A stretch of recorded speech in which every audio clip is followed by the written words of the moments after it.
Hi, Novel Reader 16 again. I haven't posted in a while, but I'm back.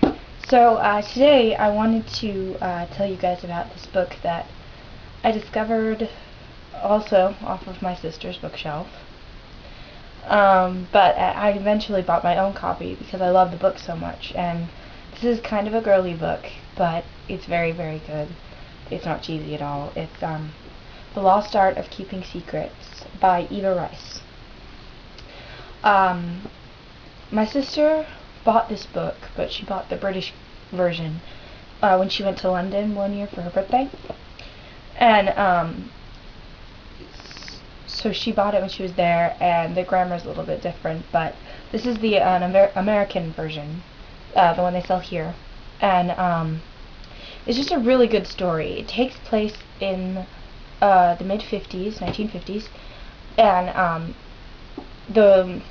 it takes place in London, and London is really just starting to get over the losses and the devastation that World War II brought, and rationing is just starting to end, and rock and roll is really starting to become famous. And this is before Elvis. And it follows this girl named Penelope Wallace as she meets this girl named Charlotte, who just runs into her at the bus stop one day and asks her to get in a cab with her.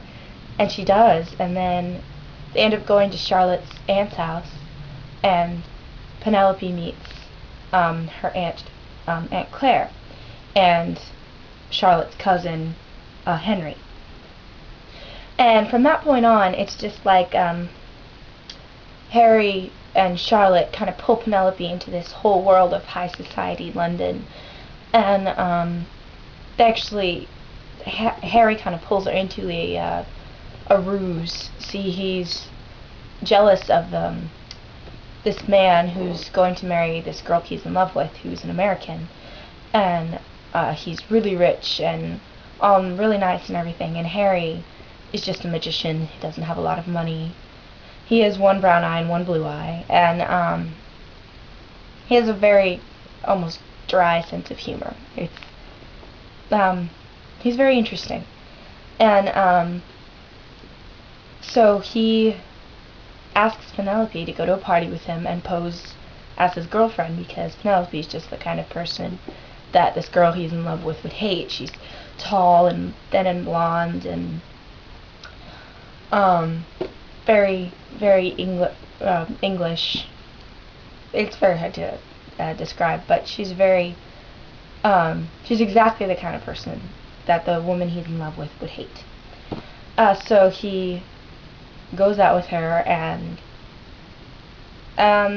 all this really confusing stuff comes up, and you really get to know Penelope and Charlotte and Harry and the whole world they're living in, and all the pressures and the anxieties going on in their heads. And it's just really interesting, and I really loved this book especially because every time I get to the end, I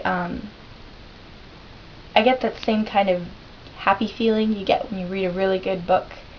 And even though I've read this book like 30 times, I still get that feeling, and I think that's very impressive and very hard to accomplish, especially for a writer to do, that they can install that same sense of desire for more, the same satisfaction that you get from a story that you can get over and over and over again. And I think that's when I really realized how good the book was when I finished it.